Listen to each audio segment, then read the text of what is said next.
Assalamualaikum warahmatullahi wabarakatuh. Selamat datang kembali di channel saya, Ginanjar Putra. Nah, pada kesempatan kali ini saya akan membahas mengenai model infrastruktur jaringan pada tugas mata kuliah jaringan komputer. Nah, saya merupakan mahasiswa dari jurusan Teknik Informatika, program studi S1 Pendidikan Teknologi Informasi, jurusan Teknik Informatika, Fakultas Teknik, Universitas Negeri Surabaya. Oke, langsung saja kita ke pembahasan materinya. Oke, pada kesempatan kali ini kita akan membahas mengenai model infrastruktur jaringan. Next. Nah, pengertian dari jaringan komputer sendiri itu merupakan sebuah kumpulan dari komputer dan juga peralatan lainnya yang terhubung dalam satu kesatuan. Nah, jadi apabila ada komputer satu dengan komputer dua itu terhubung, maka itu sudah termasuk dari jaringan komputer itu sendiri.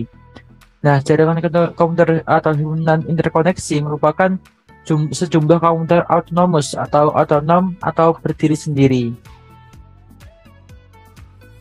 Nah, selain itu terdapat juga sistem distribusi. Nah, sistem distribusi ini merupakan jaringan komputer suatu sistem perangkat lunak yang dibuat di atas sebuah jaringan lainnya. Nah, perangkat lunak lah yang menentukan tingkat keterpaduan dan juga transparansi suatu sistem jaringan. Perbedaan dari keduanya yaitu terletak pada perangkat lunaknya, yaitu khususnya pada sistem operasi atau OS-nya, bukan pada perangkat kerasnya. Nah, penggunaan sistem terdistribusi ini tidak menyadari terdapat banyaknya proses dalam suatu sistemnya. Nah, next, ini merupakan gambaran dari jaringan komputer dan juga jaringan terdistribusi. Nah, untuk jaringan komputer terpusat itu memiliki satu server dan digunakan oleh banyak user. Sedangkan untuk jaringan terdistribusi sendiri memiliki banyak server dan juga banyak user. Nah, apabila server pada jaringan komputer terpusat ini terputus, maka semua user akan tidak bisa menggunakan server. Nah, sedangkan apabila pada jaringan terdistribusi, apabila server satu terputus di sini terputus, maka masih dapat mengakses ke server lainnya. Nah, ini merupakan salah satu kelebihan dari jaringan terdistribusi kali ini. Nah, untuk selanjutnya ini merupakan gambaran dari jaringan terdistribusi. Ini merupakan server dan diakses oleh banyak user satu server. Nah, ini merupakan banyak server yang diakses oleh banyak user. Next, nah ini merupakan data center ataupun server dari beberapa perusahaan yang terkenal di dunia, diantaranya ada Google, Facebook, Metaverse dan banyak lagi lainnya, Amazon dan pastinya. Nah, untuk selanjutnya merupakan pembagian jaringan berdasarkan cakupan ataupun jangkauan geografis.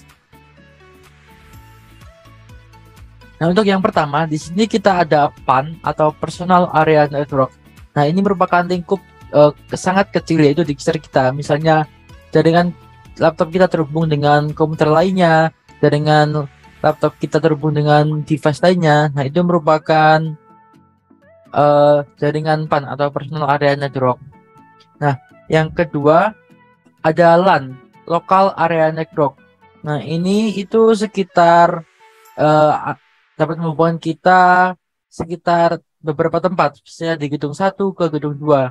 Jaringan dari komputer gedung 1 ke jaringan dari komputer ke gedung 2. Seperti itu.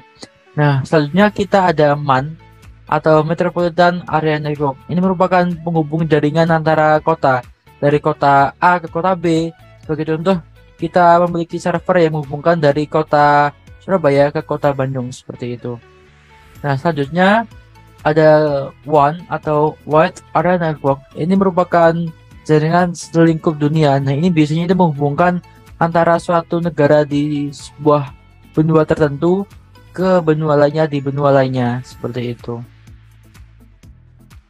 Nah, kita membahas tentang pembagian jaringan berdasarkan cakupan,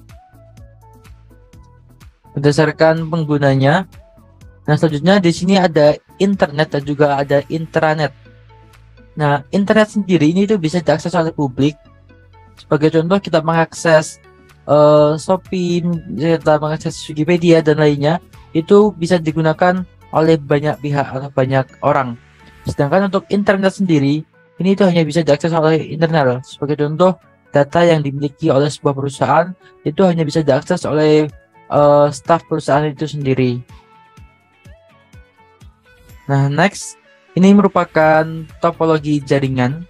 Nah, untuk topologi jaringan sendiri kita ada beberapa topologi, yaitu topologi mesh, topologi ring, topologi star, topologi tree, dan topologi bus. Nah, untuk kelebihan dari topologi mesh sendiri, ini merupakan jalur pengiriman data yang digunakan banyak, yang sangat banyak. Jadi tidak perlu khawatir dengan adanya tabrakan data atau collision. Nah, sedangkan untuk kekurangannya sendiri, yaitu pada proses instalasi jaringan, pada topologi ini itu sangatlah rumit dan juga membutuhkan banyaknya kabel. Nah, untuk topologi ring, kelebihannya yaitu sendiri memiliki performa yang lebih baik daripada topologi lainnya dan juga mudah diimplementasikan. Nah, untuk kekurangannya yaitu kinerja komunikasi dari topologi ini dinilai dari jumlahnya banyaknya titik atau not seperti ini. Di sini ada 5 not. Nah, kemudian pada topologi star, kelebihannya yaitu apabila salah satu komputer mengalami masalah, jaringan pada topologi tetaplah berjalan dan juga tidak terpengaruhi oleh komputer lainnya dan juga bersifat fleksibel. Nah, untuk kekurangannya sendiri yaitu cukup membutuhkan banyak kabel dan juga biaya yang dikeluarkan itu dibilang relatif cukup mahal. Kemudian ada topologi tree. Nah, topologi tree ini merupakan pengembangan dari topologi star dan juga topologi bus lainnya. Jadi terdapat LAN utama dan juga LAN penghubung antar topologi tree, seperti itu. Kemudian untuk topologi bus, nah topologi bus ini merupakan untuk kelebihannya yaitu biaya pada instalasi bisa dibilang sangat murah karena hanya menggunakan sedikit kabel dan juga topologi yang sangat sederhana yang sering digunakan. Nah, untuk kekurangannya sendiri yaitu jika salah satu kabel pada topologi jaringan bus ini putus atau bermasalah, hal tersebut dapat mengganggu komputer atau workstation yang lainnya. Selain itu, topologi ini juga sangat jadul dan sulit dikembangkan. Itu merupakan topologi jaringan. Kemudian untuk pembagian jaringan berdasarkan penggunaan kabel, yaitu ada dua, jaringan nirkabel atau berkabel atau berjaringan wired network, atau juga jaringan nirkabel atau wireless network. Nah, contoh untuk jaringan berkabel sendiri ini merupakan penggunaan yang sudah lama digunakan, yaitu penggunaan kabel pada perangkat. Nah, salah satu contohnya adalah penggunaan mouse yang digunakan pada laptop dan juga penggunaan kabel LAN pada laptop. Nah, untuk jaringan nirkabel sendiri, contohnya yaitu penggunaan mouse wireless dan juga penggunaan WiFi seperti itu. Nah, selanjutnya untuk jaringan berdasarkan siarannya atau castingnya, yaitu ada 3. Yang pertama yaitu unicast atau satu ke satu, yang kedua ada multicast satu ke grup, dan yang ketiga ada broadcast atau satu ke semua. Nah, untuk unicast sendiri ini akan mengumumkan ke satu server atau satu klien. Nah, untuk broadcast ini berdasarkan ke semuanya, dan multicast itu ke beberapa kelompok. Nah, itu cukup sekian dari saya mengenai penjelasan tentang model infrastruktur jaringan. Sekian dari saya, tunggu informasi lainnya mengenai jaringan komputer. Sekian, terima kasih. Wassalamualaikum warahmatullahi wabarakatuh.